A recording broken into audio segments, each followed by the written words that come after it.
बहुत समय पहले की बात है। इंद्रप्रस्थ नाम की एक नगरी हुआ करती थी।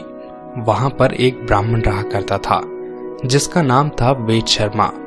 वह अपनी पत्नी लीलावती के साथ वहां पर रहा करता था। वेद शर्मा के 7 बेटे थे और एक निपुण पुत्री थी जिसका नाम था वीरावती। वीरावती 7 भाइयों में अकेली बहन थी, इसलिए उसे माता पिता और भाइयों का बेहद प्यार मिलता। वीरावती अब बड़ी हो चुकी थी। उसकी शादी एक समझदार और उपयुक्त लड़के से कर दी गई। शादी के बाद जब वीरावती अपने पिता के घर पर थी, तब उसने अपनी भाभियों के साथ मिलकर अपने अपने पतियों की लंबी उम्र के लिए करवा चौथ का व्रत रखा। करवा चौथ के निर्जल उपवास को वीरावती सहन नहीं कर पाई और वह बेहोश होकर जमीन पर गिर पड़ी। उसके सभी भाई उसकी दयनीय स्थिति देखकर व्याकुल हो गए। वे सभी यह जानते थे कि वीरावती एक पतिव्रता महिला है और वह तब तक अन्न नहीं खाएगी जब तक वह चंद्रमा को अर्घ न दे दे, चाहे उसकी जान ही क्यों न चले जाए। अपनी बहन की हालत देखकर सभी भाइयों ने मिलकर एक योजना बनाई कि किसी तरह वह अपनी बहन का उपवास तोड़वा दें। उनमें से एक भाई एक बड़े से वट वृक्ष पर चिमनी लेकर चढ़ गया। जब वीरावती को होश आया तब सभी भाइयों ने कहा, देखो वीरावती, चांद निकल आया है। और तब सभी उसे लेकर चांद के दर्शन करवाने के लिए ले गए।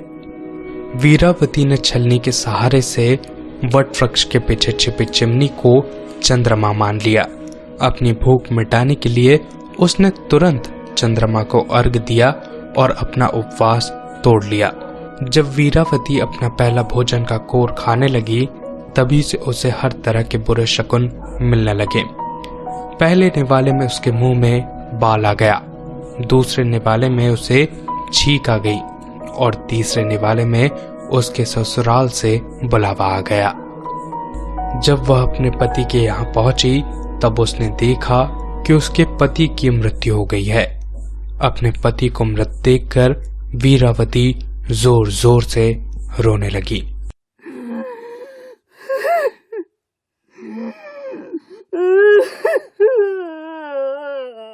और उसे एहसास हो गया कि उसने जरूर करवा चौथ के व्रत में कोई गलती करी है। वह बेसुध होकर रोने लगी। उसके रोने की आवाज सुनकर इंद्र की पत्नी इंद्राणी वीरावती को सांत्वना देने के लिए धरती पर पहुंच गई। वीरावती ने इंद्राणी से पूछा कि उसका भाग्य इतना बुरा क्यों है कि करवा चौथ वाले दिन ही उसके पति की मृत्यु हो गई। तब देवी इंद्राणी ने उन्हें बताया कि उन्होंने चंद्रमा को अर्घ दिए बिना ही अपना व्रत तोड़ दिया था और इसी वजह से उनके पति की असमय मृत्यु हो गई। इंद्राणी ने वीरावती को यह सलाह दी कि वह करवा चौथ के उपवास के सहित पूरे साल हर महीने चौथ का व्रत रखे और तब उन्होंने यह आश्वासन दिया कि अगर वह ऐसा करती है तो उनका पति वापस जीवित हो जाएगा।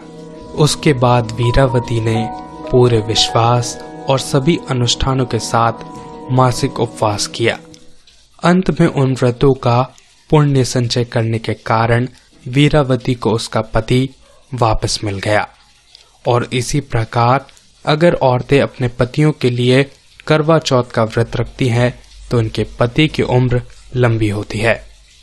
अगर वीडियो अच्छा लगा हो तो इसे लाइक कीजिए, अपने दोस्तों के साथ शेयर कीजिए। ऐसी और कहानियां सुनना चाहते हैं तो चैनल को सब्सक्राइब कीजिए। अपने आसपास सफाई बनाए रखें और एक पेड़ जरूर लगाएं। बहुत बहुत धन्यवाद।